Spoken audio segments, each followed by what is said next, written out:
New study finds Earth warming at record rate, but no evidence of climate change accelerating.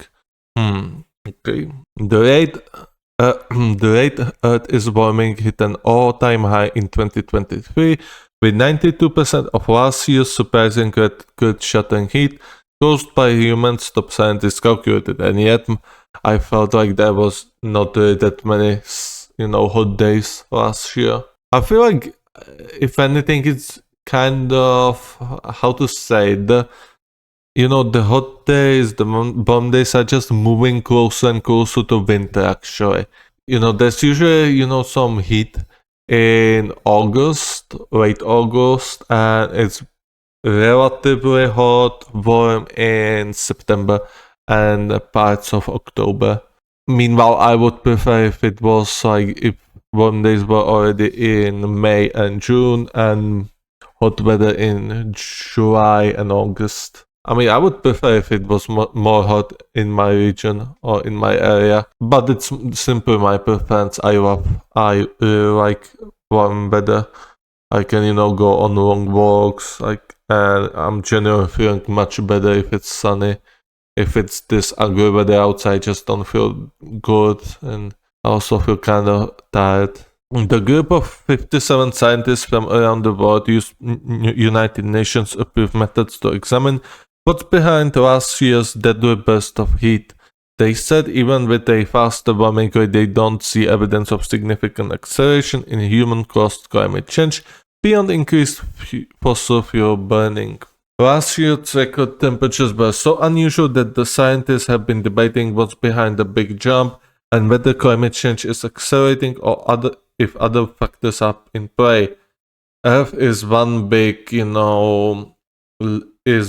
life cycle. Like, there's a lot of variables, and this probably was one of those variables, just being in extreme. Like, Earth has a lot of moods, alright? I mean, 19th century London, I believe, had a tiny ice age, I believe. Yeah, I believe a mini ice age was in 18th or 19th century, and I'm gonna even Google it actually, alright? We'll do some Googling. I'm just gonna set there. Ice Age 18th. Yeah, mini Ice Age 18th century or Little Ice Age. Let's see. I'm not sure if there are any photos, but sorry about that. The NASA Earth Observatory notes three particular cold intervals. One began about 1650, another around 1770, and the last in 1850. Areas involved, Alaska, blah, blah, blah.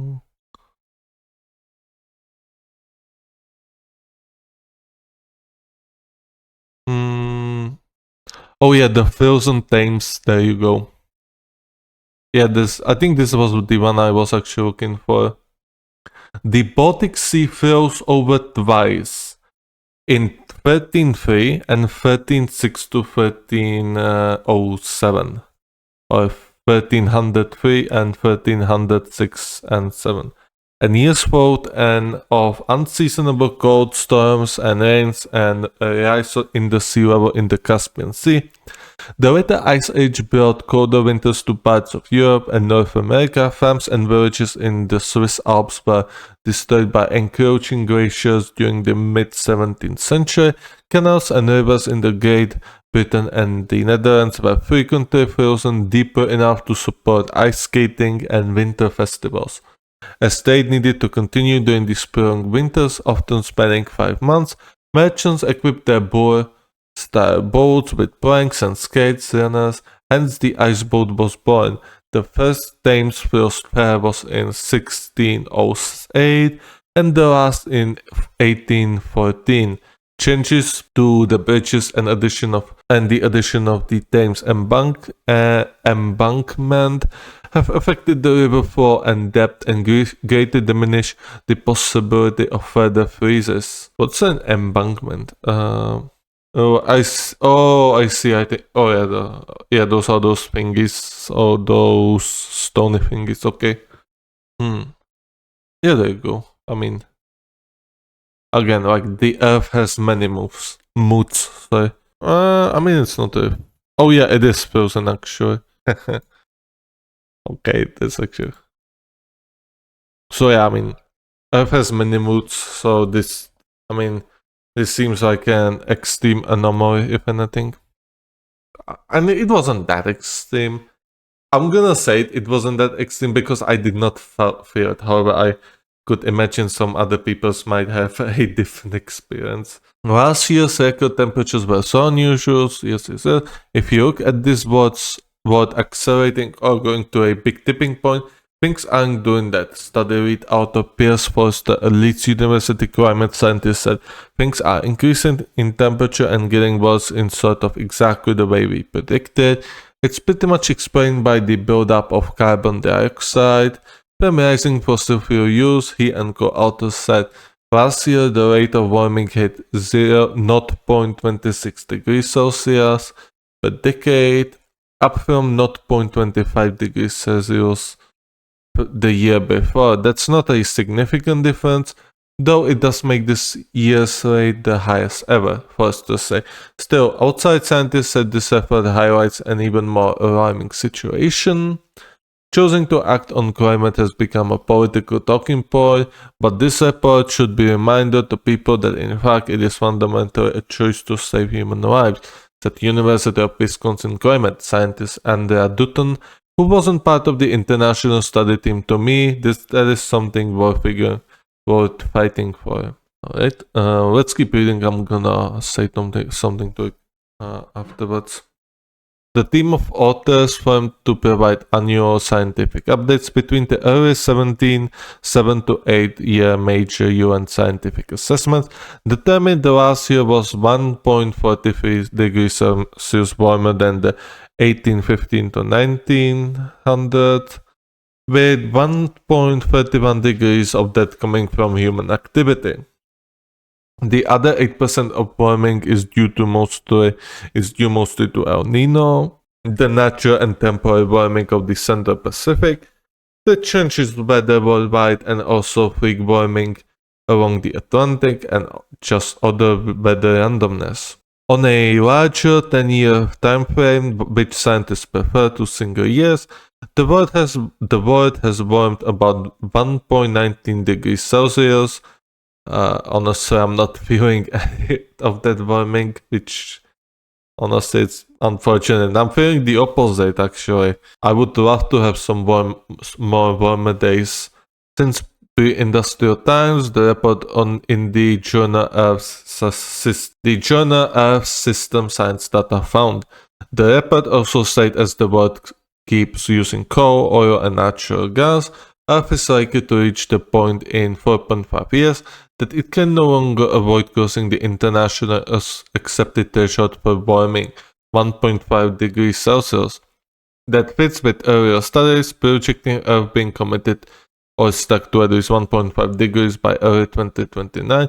If emission trajectories don't change, the actual hitting of 1.5 degrees could be years later, but it would be inevitable if all that carbon is used. Forster said, it is not the end of the humanity or world. If temperatures go past 1.5 limit, but it will be quite bad. Scientists said past UN studies show massive change to Earth's ecosystems and are more likely to kick in between 1.5 to 2 degrees Celsius of warming, including eventual loss of planet's coral reefs, Arctic sea ice, species of plants and animals, along with nastier extreme weather events that kill people. Yes, there's definitely a climate destabilization going on. I mean, I think everybody can agree that the climate is getting more and more unstable by the day, by the year. That is something that we have to figure out, because I mean, like, the weather is definitely extreme at this point. Like, I'm feeling this, alright? Like, one day you can have a very nice, very warm day. The other day it's raining, man. Like, it's literally 5 degrees Celsius, raining like a lunatic. Then the other day it's once again like 19, 20 Celsius. And even the winds, honestly, I think even the winds have gone more radical as of the last few years. Like nowadays, it's often very windy. It might be because of my new place, however, it is very annoying to me. I do not like windy weather at all. I would prefer if we could just erase windy weather, but what can we do? Last year's temperature rise was more than just a little pump. It was especially unusual in September, said study co-author Sonia Senebiatne.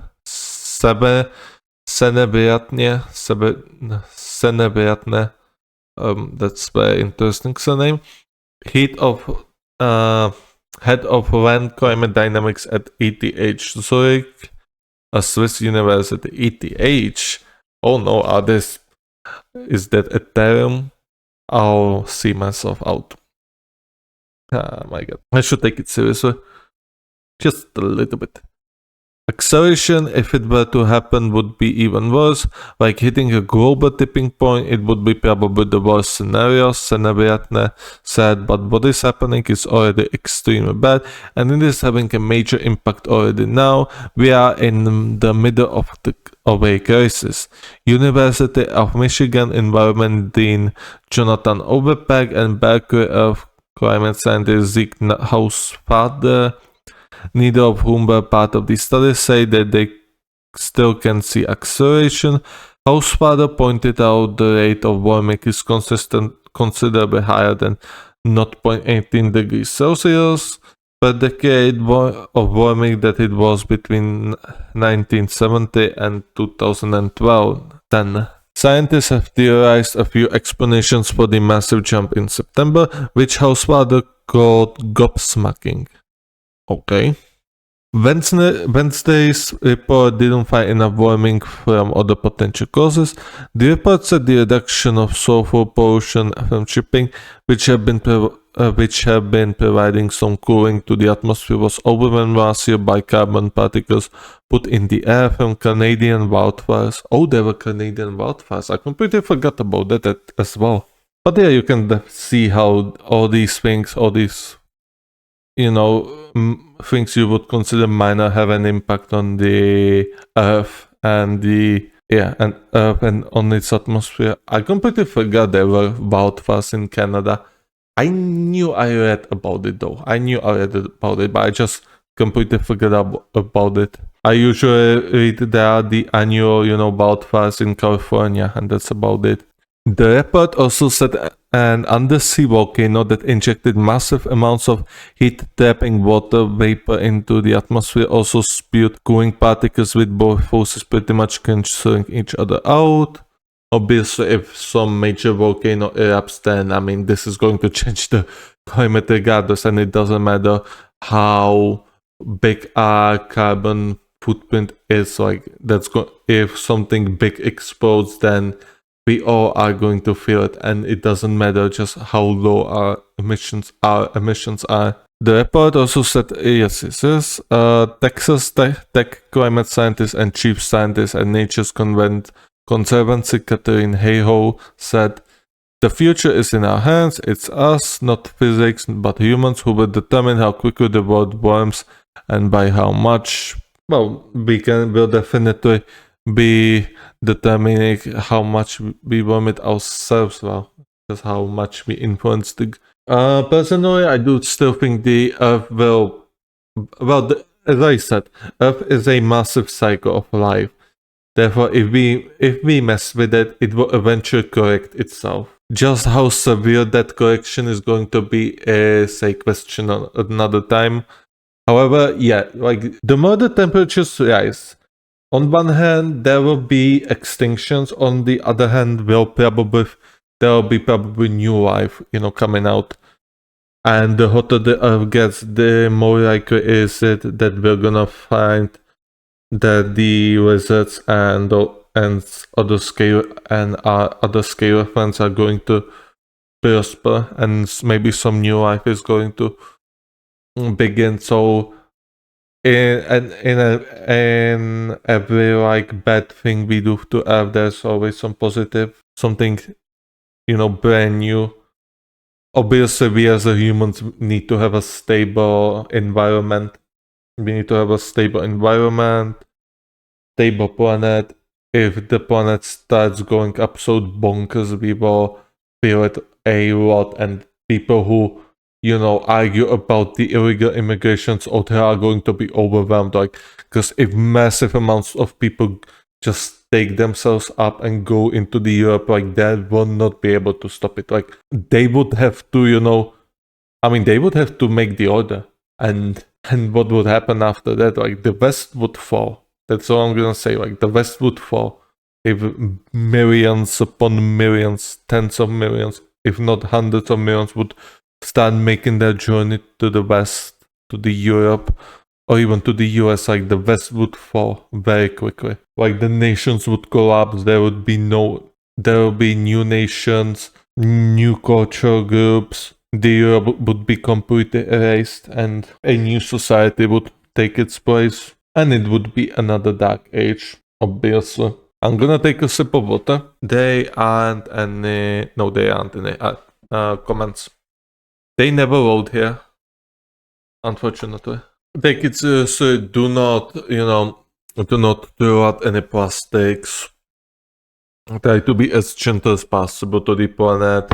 Because, especially if the migration bothers you, like, if this environment gets even more unstable, that eventually millions of people will start flocking to the Europe. And what are you going to do? Order the army?